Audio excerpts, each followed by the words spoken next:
Even though the Israelites get to walk on the dry ground as they cross the Red Sea, well, Pharaoh's army did not have so much luck. They ended up drowning in the Red Sea as a way for God to protect God's people and also to punish and to diminish Pharaoh and his army. And so, actually, there has been, it looks like, some archaeological evidence that they have found some chariots in the Red Sea. Check this out. In the spring of 2000, a robotic camera was lowered into these waters for the first time.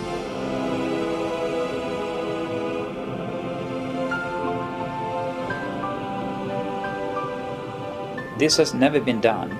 No one have been in the area at all with a remote control camera. The robotic camera's survey revealed many shapes and objects familiar to Mueller, including coral formations with right angles, arches, discs, and straight shafts fused into larger masses that had the appearance of twisted wreckage. Now, when we have been able to go back and forth with a remote control camera, we can repeatedly see that these strange structures we are looking for are there. Not at one place, but you see them again and again and again. There are situations where you see something that looks like an axle, a hub, something that looks like a wheel, and you say to yourself, this is not a coral reef, this is a coral growth on an artifact. And that is what's different to me when I compare corals at other locations around the world. Since the earliest explorations at Nuweiba, one distinctive type of formation has often been identified on the seafloor. A slender, table-like structure, sometimes standing on end, with a coral-encrusted base, a straight shaft, and a circular top. It's a 90-degree angle, a right angle, between something that looks like an axle and the wheel. And you can see this in different varieties, and it looks very different from normal coral growth. And it is like a man-made structure with a coral growth on it. In the midst of them, Pan Tien photographed this circular object attached to what appears to have been a broken axle or hub. This discovery was significant for two reasons. Pan Tien had documented the coral-encrusted form of a wheel with dimensions similar to ancient Egyptian artifacts, directly across from the proposed Nuweiba crossing site. Her find also provided independent confirmation of earlier evidence establishing wheel-like formations on both coasts of the Red Sea, in accordance with descriptions in the biblical record. And the Lord looked down on the Egyptian army, and he made the wheels of their chariots come off.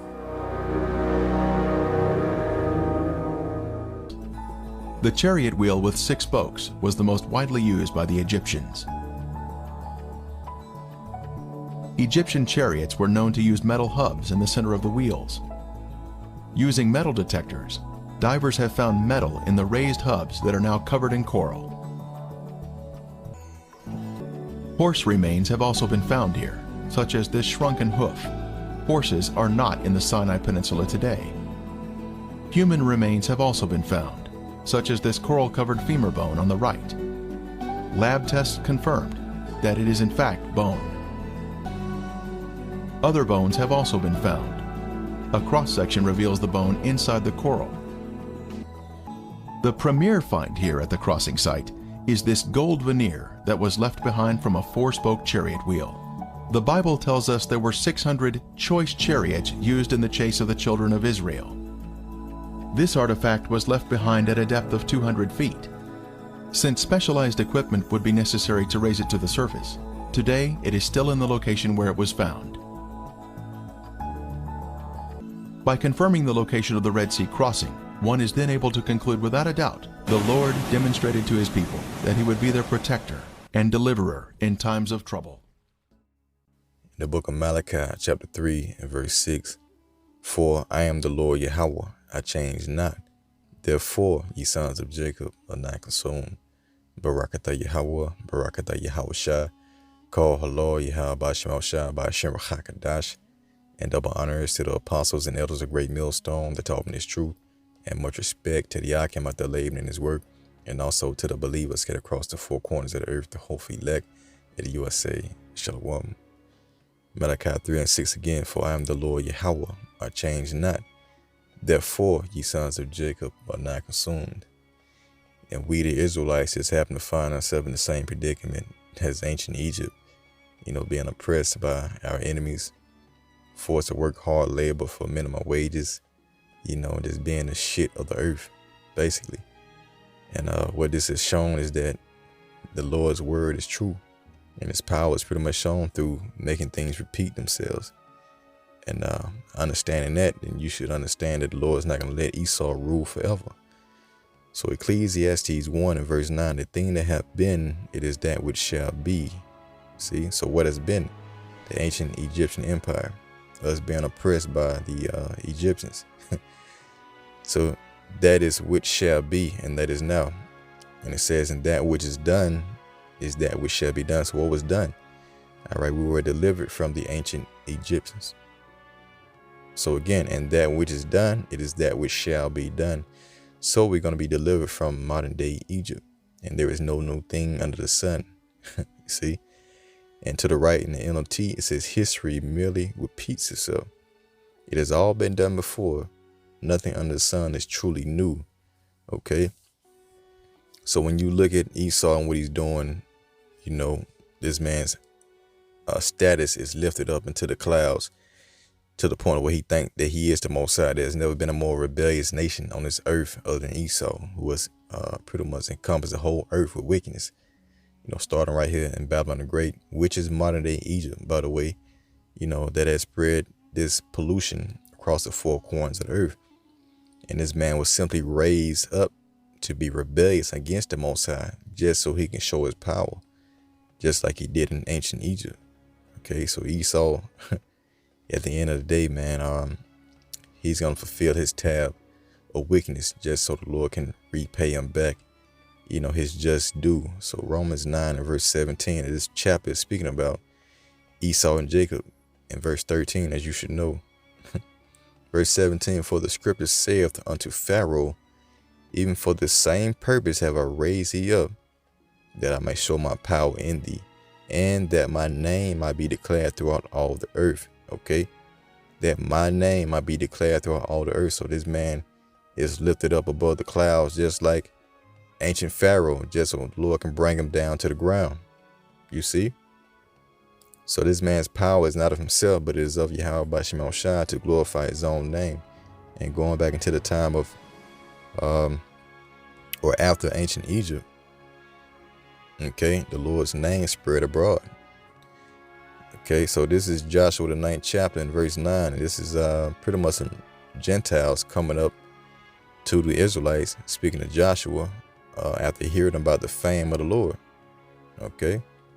So verse 9 says, and they said unto him, they were speaking to Joshua, from a very far country thy servants are come because of the name of the Lord. All right. Because of the name of the Lord Yahweh thy power, for we have heard the fame of him and all that he did in Egypt. And as you just saw in the opening clip, there was physical evidence that the Lord destroyed Pharaoh's army in the Red Sea, which is not something that we, necessarily need to see because we believe the scriptures and what is written. But the Lord just showed you that, hey, this is what I did back then. I'm about to do it again. All right. So when he did that, the fame of him spread abroad about all that he did in Egypt. Okay. And so going to, let's see, Jeremiah, the 16th chapter, it speaks about their second deliverance. Jeremiah 16 and verse 14. Okay. It says, verse 14, therefore, behold, the day is come, saith the Lord Yahweh, that it should no more be said, the Lord liveth, that brought up the children of Israel out of the land of Egypt. But the Lord liveth, that brought up the children of Israel from the land of the north. It's talking about North America. And from all the lands whither he had driven them, and will bring them again into their land that I gave unto their fathers. And that was the mission the whole time, dealing with ancient Egypt. With that deliverance, they were supposed to go into the land of Canaan and possess it. All right. And that's why, Joshua took down the walls of Jericho, Ai, going to the promised land, and they slayed all those nations. And this is what the Lord is getting ready to do once again. So Exodus 15, verse 1, a song of deliverance. The Lord Yahweh is my strength and song, and he has become my salvation. He is my power, and I will prepare an habitation. My father's power, and I will exalt him. So, this is pretty much Moses preparing to build a tabernacle for the dwelling of the Most High. All right, showing that this is pretty much King David, because when the Lord subdued King David's enemies, what did King David do? He wanted to build a tabernacle for the Most High. That's in 2 Samuel, the 7th chapter. All right, to commemorate the victory over the enemies. Okay, so it goes on to say, verse 3, the Lord Yahweh is a man of war. The Lord Yahweh is his name. Pharaoh's chariots and his hosts have he cast into the sea.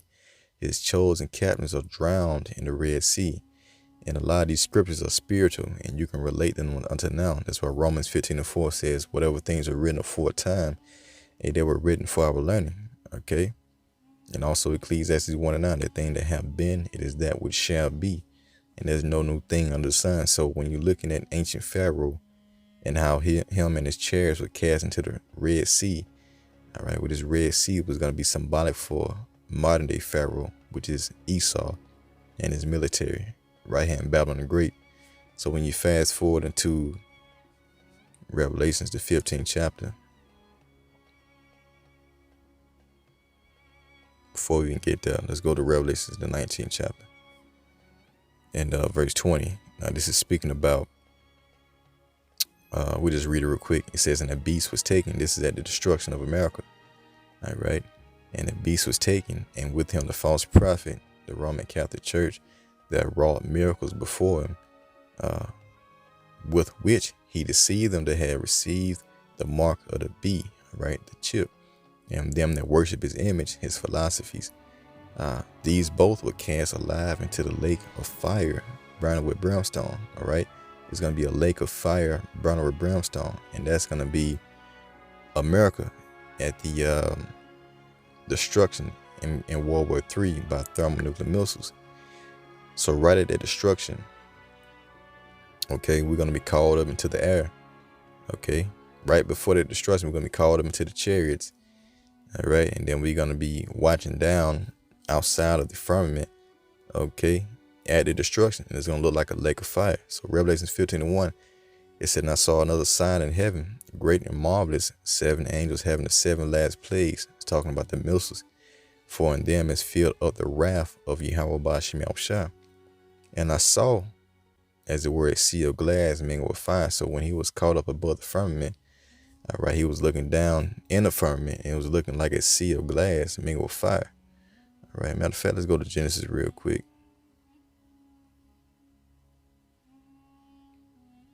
All right. Genesis 1:7 says, the Most High, or the Elohim, made the firmament and divided the waters which were under the firmament from the waters which were above the firmament.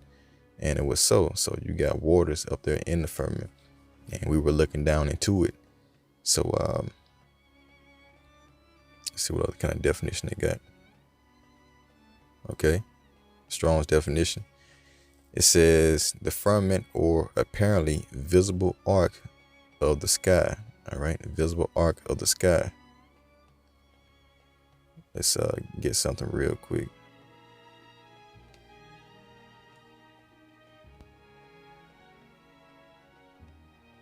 It's gonna look something like this right here.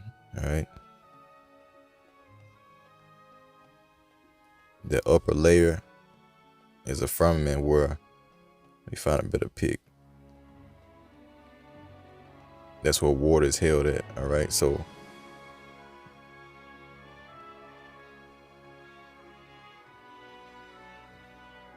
there we go. See? So we're going to be above that, looking down into the firmament. It's going to look like a sea of glass. So going back to Revelations, the 15th chapter, in the 2nd verse, and it says, and I saw, as it were, a sea of glass mingled with fire. All right. So this sea of glass mingled with fire is going to look like what? A Red Sea. And America's going to be that big lake of fire, remember? So it's going to look like a Red Sea in which all of Esau's armies, his chariots, and everything would be cast into that fire, just like in ancient Egypt when they were consumed by the Red Sea. Well, that same thing is playing out this time. Just, spiritually it's playing out this time. But this time it's going to be a Red Sea of fire. Okay. So it says again, I saw as it were a sea of glass mingled with fire, and them that had gotten the victory over the beast and over his image and over his mark and over the number of his name stand on the sea of glass. You see? Stand on the sea of glass in their chairs, having the harps of the Most High. And they sang the song of Moses, the servant of the Most High. And they sung of the Lamb, great and marvelous are thy works, Lord power almighty, just and true are thy ways, thou King of saints. So just like Moses was celebrating at the destruction of his enemies, Pharaoh and his chariots, well, we're going to do the same thing at the deliverance. All right, that's why the scripture say the righteous will scarcely be saved. Let me see.